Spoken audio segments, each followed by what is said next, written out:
Ya no queda esperanza. Y Kratos se lanzó al vacío, desde la montaña más alta de toda Grecia.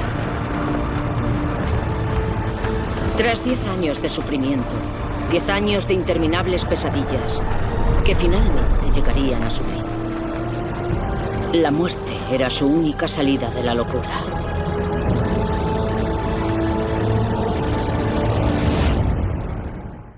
God of War fue desarrollado por Santa Mónica Studios y estrenado el 22 de marzo de 2005. En él manejábamos al general espartano y posterior dios de la guerra Kratos. En la primera parte, God of War sirvió también como demo técnica para los desarrolladores a la hora de trabajar con el motor de Sony en tema de físicas, partículas y escenarios, y con el que demostrarían su ambición en la siguiente entrega, God of War 2. La cual, aparte de lucir muy por encima de los límites técnicos de Play 2, también fue un salto gráfico brutal tanto en la consola de sobremesa de Sony como a lo largo de toda la sexta generación de consolas. El título entró así en el top 15 de juegos más vendidos en Play 2. La furia y brutalidad del espartano también tuvo un hueco en la portátil de Sony. Santa Mónica colaboró esta vez con la ya extinta Radiant Dawn, creadores de The Order 1886 entre otros, la cual ya tenía experiencia con el motor de PSP al haber trabajado en Daxter en 2006. Chains of Olympus y Ghost of Sparta cosecharían por aquel entonces más de 4 millones de copias vendidas entre ambas. Sony Santa Mónica llevaría entonces la maestría en el manejo del espartano al siguiente nivel en 2010, donde recibiríamos la última entrega de la trilogía principal de Kratos y la conclusión de su tan ansiada venganza. Kratos se estrenaba en la séptima generación de consolas con más de 5 millones de copias vendidas en God of War 3, despidiéndose de esta en 2013 con los tan solo 3 millones que cosechó Ascension. Este último lanzamiento pecó de ser una entrega más descafeinada y realizada a marchas forzadas para seguir exprimiendo la gallina de los huevos de oro, aburriendo a unos consumidores que empezaban a estar un poco quemados de la franquicia. Fue entonces cuando Sony decidió dar carpetazo a la saga hasta tener claro qué rumbo tomar. Los desarrolladores, en especial el creador de la franquicia original, David Jaffe, dieron el do de pecho para que la propia historia, contexto y lore del espartano estuviera reflejado en su propia piel. Encontramos aquí la pintura de guerra roja característica que baña la piel de Kratos en honor a su hermano, que fue raptado por Ares. Las dos espadas del caos que adornan su espalda y amarran fuertemente sus muñecas como símbolo de su compromiso, lealtad y penitencia a los dioses. O por último, y lo que más me gustaría remarcar, el tono pálido y blancuzco característico de su figura, que le otorgaban ese aspecto espectral y fantasmagórico que dio origen a su apodo. Acababa de nacer el fantasma de Esparta. Color que se debía a las cenizas de su mujer e hija que él mismo masacró engañado por los dioses y en un ataque de furia.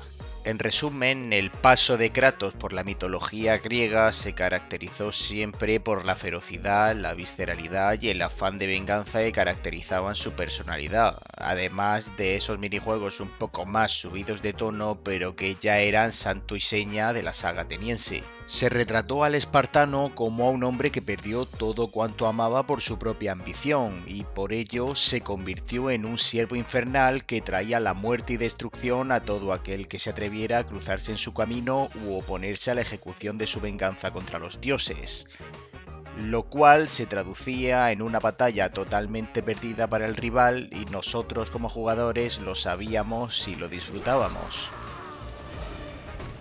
Encontrábamos entonces a un Kratos muy distinto en 2018, el cual había apartado la ira, el odio y el resentimiento que lo caracterizaban en Play 2 y Play 3 para llevar una vida apartada y apacible en las montañas nórdicas, dotado de una personalidad más tranquila y estratégica.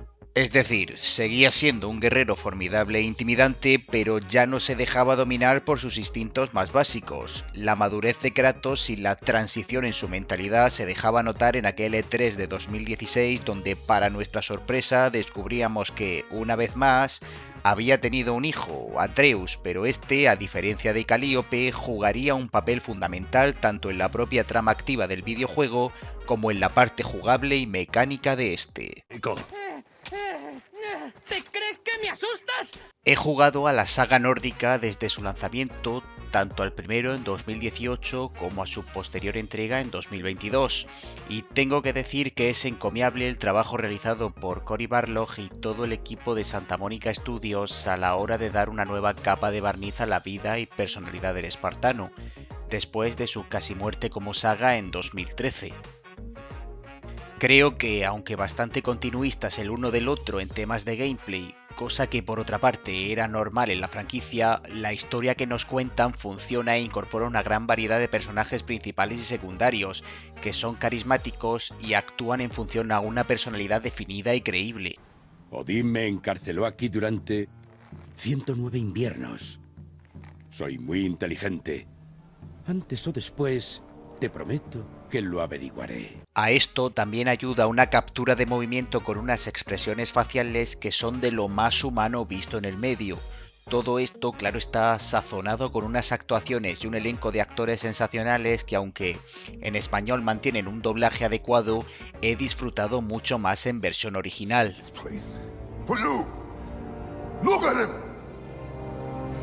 La dirección de las cinemáticas está trabajada y cuidada hasta igualar el de una producción hollywoodiense, punto positivo también para la banda sonora que, como en videojuegos pasados, destaca de sobremanera y acompaña en todo momento, ya sea a la hora de narrar musicalmente la majestuosidad de un paisaje, la epicidad de un combate o el dramatismo y melancolía de una escena más pausada.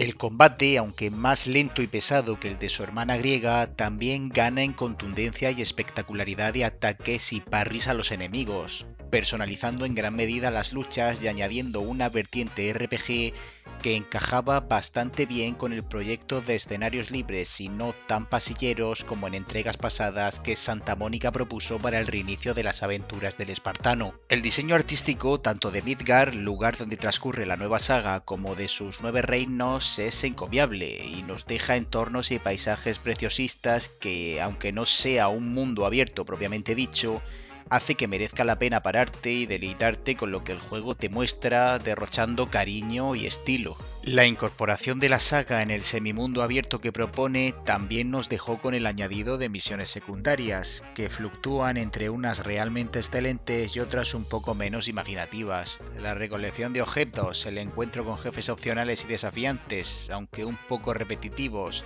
y la aparición de algunos rompecabezas difuminados por el mundo no hacen sino potenciar el sabor de un plato que ya de por sí está delicioso.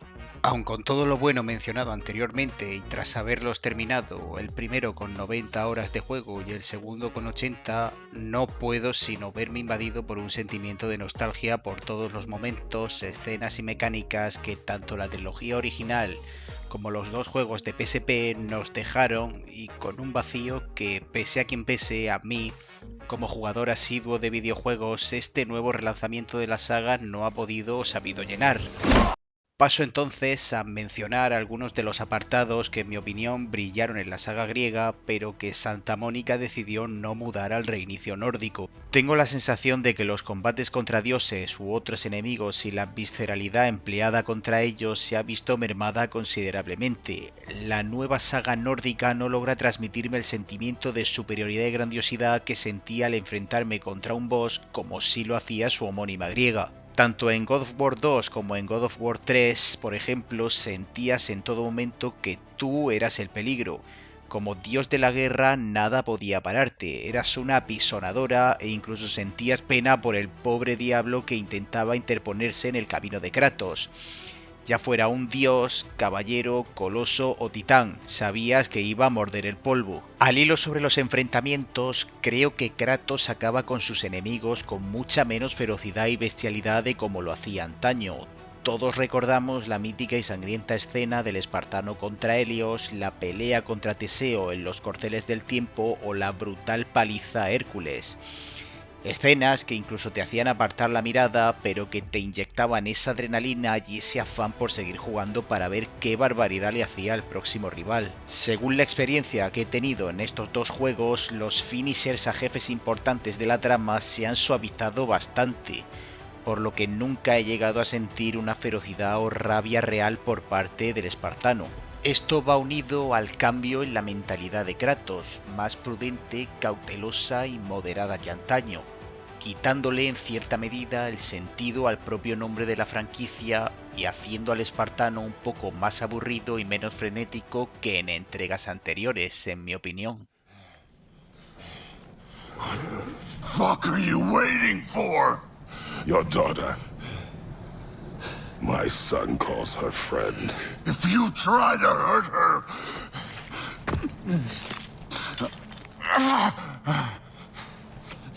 I would not. Por otra parte, los puzzles y rompecabezas de esta nueva saga nórdica, aunque bien estructurados e incorporados en los escenarios y dentro de la coherencia en la mecánica jugable, no llegan al nivel de dificultad ni a la personalidad tan marcada que poseían los vistos en anteriores entregas de la saga. Todo esto, sumado a que en algunas ocasiones el acompañante de turno también nos facilita la tarea dándonos alguna pista sobre lo que hacer o por dónde tirar, me ha dejado un poco frío. Si por algo se caracterizaban las anteriores entregas de la franquicia, era por la dificultad y sensación de obstáculo real que sentías cuando te encontrabas con uno de sus puzzles o rompecabezas. Tenemos como ejemplo el puzzle de la entrada al templo de Uriale en God of War 2 o el laberinto de Hera en God of War 3. Era un momento más pausado en el que entraban en juego el ingenio y la imaginación. El videojuego te paraba los pies y te decía de forma indirecta que no todo iba a ser liarte a golpes o destrozar todo a tu paso por muy dios de la guerra que fueras. Otro de los cambios radicales que Sony Santa Mónica introdujo en los juegos de la saga nórdica fue la perspectiva visual en estos. La desarrolladora desterró la idea de una cámara fija inamovible que, como en la saga griega, en ocasiones daba problemas de visibilidad en espacios o escenarios pequeños y en otras, según la posición de esta, distorsionaba el plano general del juego, llegando incluso a confundir al jugador con los controles de Kratos. Todo esto se cambió por la introducción de una cámara al hombro más enfocada a la tercera persona y que podíamos girar con libertad y a nuestro antojo, cámara que en su presentación hacía lucir al juego radicalmente distinto de sus predecesores, acostumbrados a ver al espartano desde planos más aéreos, fijos y abiertos.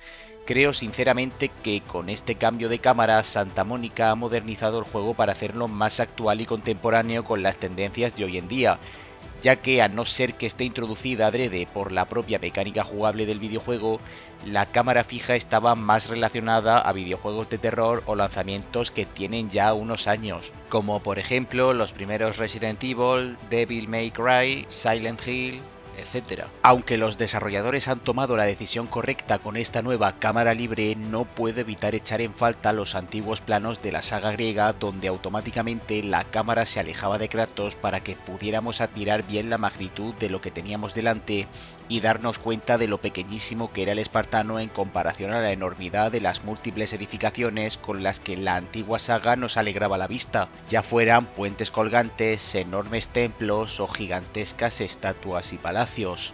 Nos guste o no, desde el principio Santa Mónica desterró la idea de que la trama de esta nueva franquicia girara una vez más solo en torno a Kratos, que estaba ya muy manido. En cambio, optaron por la introducción de Atreus, coprotagonista e hijo de Kratos, que serviría como foco central del que hilar una trama a la que se sumarían otros personajes secundarios, y también como reclamo para aquellos que querían presenciar cómo un ser frío y solitario como Kratos afrontaría la paternidad. La desarrolladora decidió introducir a Atreus en un periodo vital un tanto complicado como es la niñez en el primero y la adolescencia en el segundo, todo ello con la cierta inocencia y madurez que conllevan dichas etapas. Atreus es testarudo, desobediente e impulsivo, actitudes que no casan con un Kratos más maduro, sosegado y prudente como el que nos presentan en este reinicio, pero que acaban complementándose bastante bien al final del día. El problema llega para mí cuando parece que el espartano es en algunos momentos relegado al segundo lugar en beneficio de Atreus, que durante gran parte de la trama conjunta de los dos videojuegos, sobre todo en Ragnarok, se hace notar quizás demasiado que es él quien lleva el liderazgo y peso de la trama y que, a fin de cuentas, acaba opacando en más escenas de las que me hubiera gustado al fantasma de Esparta. Quizás esto se ha hecho con vistas a futuro para que poco a poco Kratos vaya entregando el testigo a Atreus y que éste gane el protagonismo completo en futuros lanzamientos. Algo de esto atisbábamos ya en el final de la primera entrega de la saga nórdica. Sin embargo, no termino de congeniar con Atreus, pues no le veo por ningún lado ni el carisma necesario, ni una personalidad atractiva, ni la contundencia en carácter necesaria para llevar una hipotética y futura saga de videojuegos a su espalda. ¿Necesitaba la franquicia un cambio tan radical como el visto en esta nueva saga nórdica? Si nos fijamos meramente en el apartado comercial, God of War y God of War Ragnarok han alcanzado los 40 millones de copias vendidas, superando en más de 10 millones las ventas de todos los lanzamientos de la saga griega en su conjunto, y convirtiendo el reinicio en un éxito absoluto para las arcas de Sony. En resumen, y para terminar, el matiz fundamental que empaña el resultado final para mí es la figura de Kratos en todo este entramado. Más concretamente, su cambio en actitud y mentalidad no me encaja con las raíces y origen del personaje. Creo que se ha despojado a Kratos de todos aquellos atributos que lo hacían único en entregas pasadas. El espartano era un icono de rabia y furia desmedida que utilizaba primero para cumplir los deseos de los dioses y más adelante para destruirlos. Era un hombre que perdió toda humanidad al cometer la atrocidad de masacrar a su propia familia y ese mismo dolor y sufrimiento lo convirtió en un ser carente de sentimientos cuyo único objetivo era arrasar todo cuanto se cruzara a su paso, sin pensar en las consecuencias de dicha destrucción, aunque esa misma destrucción de todo lo mortal y lo divino acarrearan su propia muerte, pues era la propia muerte el único camino para reencontrarse con su mujer e hija. Kratos era sinónimo de guerra, odio y furia. God of War no podía existir sin un antagonista e incluso para muchos villano como Kratos, y Kratos era la perfecta encarnación de un dios de la guerra griego. Por lo tanto, por mucho que haya disfrutado la saga nórdica, creo sinceramente que en este nuevo comienzo tenemos a un Kratos a medio gas radicalmente distinto que lamentablemente dista muchísimo del visto en la saga griega. Su propensión a la prudencia, intentar evitar los enfrentamientos o ayudar a terceras personas no me parecen aspectos negativos, pero hacen que sienta que estoy ante un personaje totalmente diferente. En varias ocasiones durante las partidas me he sorprendido a mí mismo pensando, ¿el Kratos griego no permitiría esto o el antiguo fantasma de Esparta haría las cosas de otra forma? Necesito berro amargo, ¿te importa? Es una flor blanca del huerto. Un puñado. Está bien. Berro amargo. Quizás estoy siendo influenciado por factores como la nostalgia por los buenos momentos que me dio la saga griega en la infancia. Quizás este cambio en la mentalidad de Kratos era la única forma de reflotar una franquicia que estaba ya al borde del precipicio. O quizás el Kratos griego forma parte de una generación de violencia desfasada que está mandada ya a recoger. Aún así, por mi parte, siempre me acordaré de esas tardes con el espartano quemando la batería de mi PSP hasta las tantas de la noche, de las alucinantes primeras veces que flipé en colores con el apartado técnico de los God of War de sobremesa y con ese fantasma de Esparta que, aunque tozudo, cruel y descarnado, se convirtió en el estandarte de una compañía de videojuegos en la que consiguió ganarse un lugar en el corazón de todos los que disfrutaron de sus aventuras. Y, por mi parte, en el único aliciente de un niño después de terminar las tareas de clase.